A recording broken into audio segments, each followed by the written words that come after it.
The woman approached a man on purpose in order to avenge her husband, but when the opportunity finally presented itself, she still couldn't bring herself to kill him. However, the very next day, that man mysteriously jumped into the sea and took his own life. Even more strangely, the woman followed him and jumped in as well. She hated him to the core, so why would she choose to die with him after he was gone?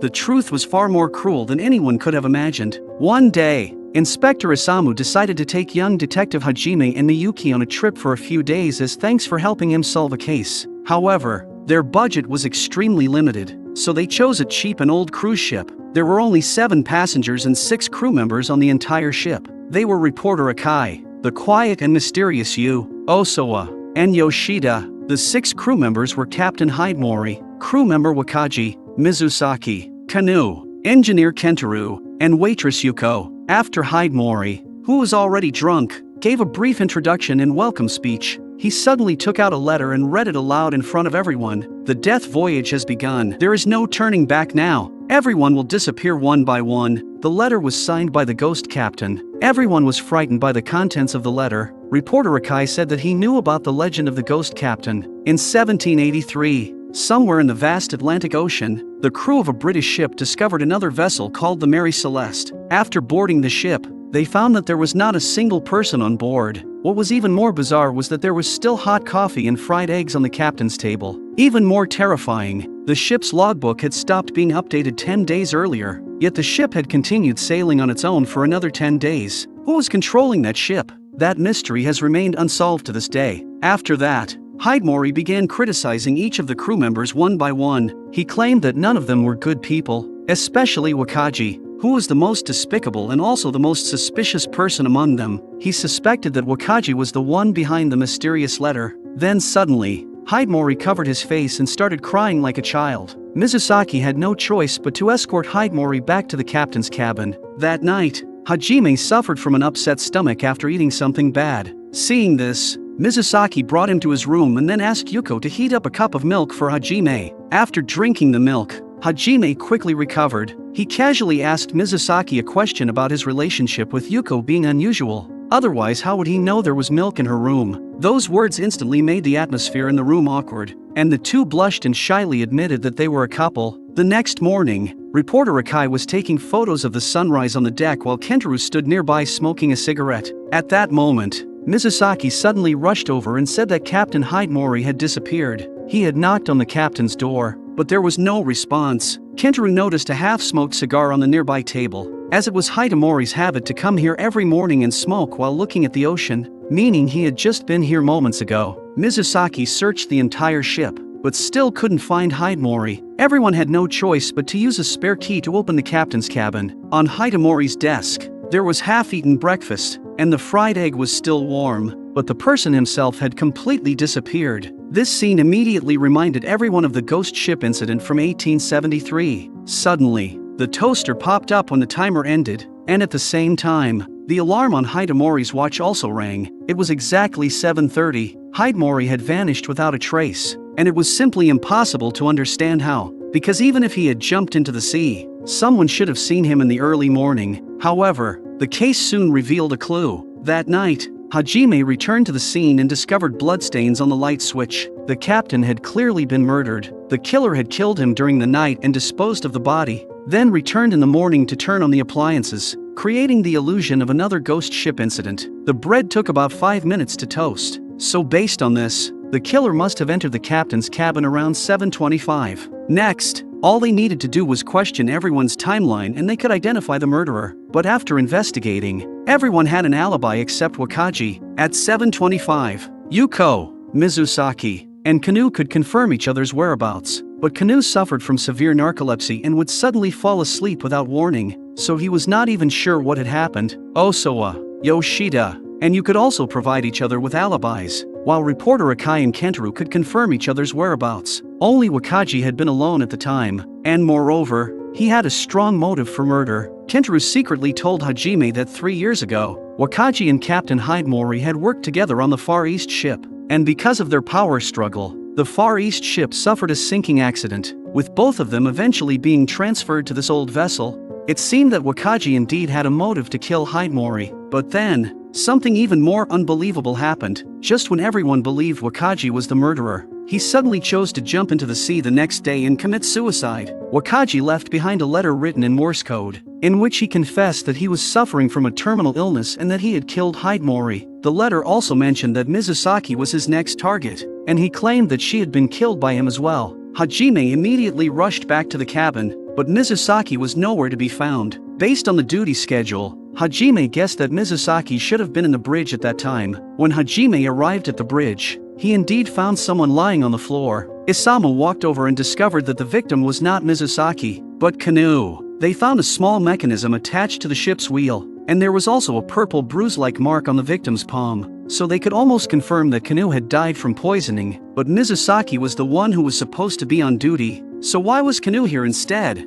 Just as Hajime was puzzled, Mizusaki hurried to the control panel to adjust the ship's course and said the ship was heading in the opposite direction. Before Hajime could react, Miyuki suddenly ran over in panic and said that he was about to jump into the sea. At that moment, Yu was standing outside the railing, and after hesitating for a moment, she jumped straight into the ocean. Everyone just watched from the side, and not a single person went to save her. Akai even continued taking photos beside them. Without hesitation, Hajime and Mizusaki jumped into the water, and amid the violent waves, they finally found Yu and rescued her back onto the ship. But Akai completely ignored Yu's condition and continued taking photos, which made Hajime furious, so he grabbed Akai and pushed him to the ground. However, Akai didn't care at all and said that this was simply how their profession worked. He then revealed that he was also the one who exposed the Far East ship accident years ago, and that this was the responsibility of a reporter. At that moment, an island appeared in everyone's sight, and there seemed to be people living there. After Hidemori's disappearance, the ship's radio had been destroyed, and now that 2 crew members had died,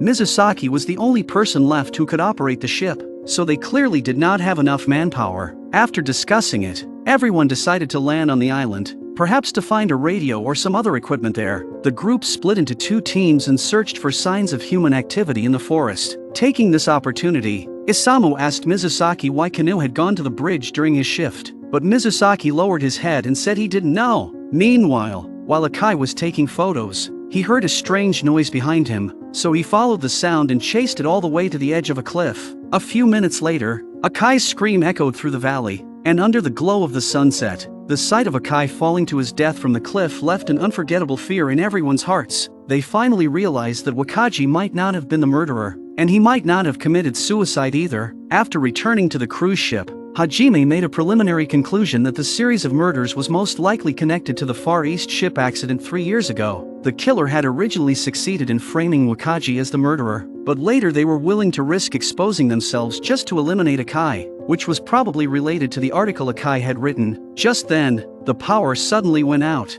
but the lights in the corridor remained on. When Hajime arrived at the power room, he finally understood that one switch was actually controlling the circuits of 4 different rooms. The circuits for Hajime and Miyuki's rooms happened to be connected to the same line, and because Miyuki had used a hairdryer, the circuit had overloaded and tripped. At that exact moment, Hajime suddenly understood the mystery behind Captain Hidemori's disappearance, but Kanu's death still had unanswered questions. Isamu told Hajime that on the morning Kanu was killed, the alarm clock in his room had been set for 6 o'clock. Hajime looked toward the distant sun, then picked up one of Akai's photos and looked at it again. Suddenly, a flash of realization crossed Hajime's mind, and he finally understood why the victim was Kanu instead of Mizusaki. Every mystery had finally been solved. When they arrived at the bridge, Isamu directly pointed at Kentaro and announced that he was the murderer, and he was about to arrest him. Unexpectedly, Kentaro suddenly pulled out a knife and held it against Mizusaki's neck. At that moment,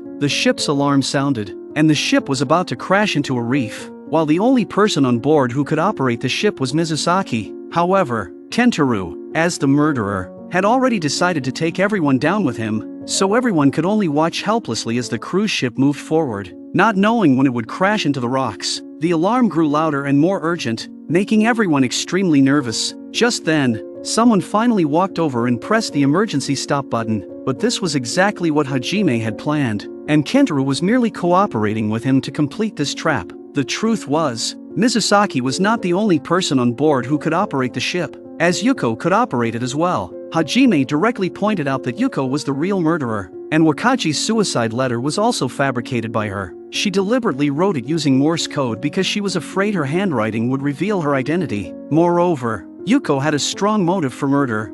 Everyone knew that the Far East ship suffered a terrible sinking accident 3 years ago, but few people ever considered that the other ship involved in the collision had also suffered the same tragedy. Yuko's father Kashima was the captain of that ship, which was why she knew how to operate a vessel. Hajime took out a Kai's report, and the person abbreviated as TK in the article was Kanu. In that report, Kanu claimed that the accident happened because Captain Kashima was drunk, and although Kashima had already died in the disaster, he was still blamed for negligence. But the truth was that accusation was fabricated by 4 people working together: Hidemori, Wakaji, Kanu, and Akai. At this point, Yuko could no longer hold herself together and admitted that she was the daughter of Captain Kashima. She insisted that her father was nothing like the person described in the reports. She argued that Kanu's death had nothing to do with her because Mizusaki was supposed to be at the helm at that time, and she would never kill the person she loved. But Hajime pointed out that this was all part of Yuko's plan. She deliberately created the illusion that she had intended to kill Mizusaki but accidentally killed Kanu instead, in order to mislead the police investigation and prevent them from following the clue of Captain Kashima's daughter to discover her true identity. Then Hajime took out a photograph and asked Kentaro what time the sunset in the picture was taken. After looking at it carefully, Kentaro guessed it was around 5 in the evening, but Hajime smiled and told him that it was actually a sunrise, and that was the key to solving the mystery. That night, after killing Wakaji, Yuko threw his body into the sea, then turned the bow of the ship around 180 degrees. After that, she applied poison to the ship's steering wheel, then lured Mizusaki to her room and knocked him unconscious with sleeping pills. At 6 in the morning, Mizusaki was supposed to take over the shift, but he was still unconscious because of the sleeping pills. Meanwhile, Kanu, who suffered from narcolepsy, was awakened by his alarm clock. Because the ship had already changed direction, he mistook the sunrise he saw for a sunset, thinking he had overslept, and hurried to the bridge. That was how Kanu fell into the trap carefully prepared by Yuko. After Kanu died, Mizusaki discovered that the ship was heading in the opposite direction, which perfectly proved Hajime's theory. Now, only the mystery of Captain Hidemori's murder remained. It had already been confirmed that around 7:25 that morning, someone entered the captain's cabin and turned on the toaster, but during that time, Yuko was with Mizusaki and had a perfect alibi. Hajime was also confused at first, until the blackout incident made him suddenly realize the truth. The killer never needed to personally go to the captain's cabin. After killing Captain Hidemori that night, Yuko only cut off the power supply to the captain's cabin and set all the electrical appliances to turn on. Then, at 7:25 the next morning, she simply went to the power room and restored the power to the captain's cabin. Earlier, when Hajime had a stomachache, Mizusaki asked Yuko to heat up some milk for him, and normally it would have been more convenient to do it in her own room, but she deliberately went downstairs because at that time both her room and Hidemori's room were without power. Hajime's reasoning left Yuko speechless, but just as she was about to confess, Mizusaki suddenly fell to his knees and admitted his own mistake. It turned out that he was also one of the participants in the Far East ship incident. Back then, he was the ship's lookout, but when the accident happened, he was attending a party, which caused the 2 ships to collide. Afterward, in order to keep his job, he allowed Hidemori and the other 4 people to frame Yuko's father, but he had been tormented by guilt all these years and for a long time. He never stepped onto another ship again. He held his head and apologized for his mistakes. At that moment, Yu unexpectedly began to cry and stepped forward to defend Mizusaki, saying that he was actually a kind person. It turned out that she was also a victim of the Far East ship accident. 3 years ago, Wakaji attacked her husband and stole his life jacket, but at the critical moment, Mizusaki rushed into the flames and rescued her husband, though unfortunately her husband still did not survive in the end. Yu boarded the ship originally to get revenge on Wakaji, but she was too weak-willed and never had the courage to act. Later, after Wakaji died, her target for revenge disappeared, and she also lost the reason that kept her going, so she chose to jump into the sea, wanting to follow her deceased husband. 3 years ago, Mizusaki risked his life to save her husband, and 3 years later, he once again risked everything to save her. So how could someone willing to fight for strangers twice possibly be a bad person? After hearing those words, Yuko finally admitted that she was the killer. She had grown up without a mother, living only with her father, and the happiest moments of her life were reading the letters her father sent her and waiting for him to come home. But that accident took everything away from her. However, her father's death was not the end, as endless accusations soon followed, and everyone said her father was an irresponsible captain who deserved to be punished by fate. From that moment on, her life completely fell apart, and even when she stayed with relatives, people would throw stones into her room and shout that her father had killed 251 people. Yuko could only silently endure everything, but deep down, she knew her father was a kind man and had never been a drunk, so Yuko decided to uncover the truth. From that moment on, an innocent girl became a cold-hearted avenger. She carefully disguised herself, approached Kanu, and used her beauty to uncover the entire truth from him, then deliberately got close to Mizusaki and used him to successfully become a crew member on the ship. After which she began her revenge plan. Yuko believed her plan was flawless, but unfortunately, she met Hajime. Before leaving, she told Mizusaki that their love was also nothing more than a tool she used for revenge. Then she walked toward Isamu and accepted her punishment. At the end of the story, Mizusaki revealed the truth to the media, clearing the injustice that Yuko's father had carried for years. Hajime visited Yuko in prison and delivered a message from Mizusaki. He would wait for her forever, with their wedding ring as his promise.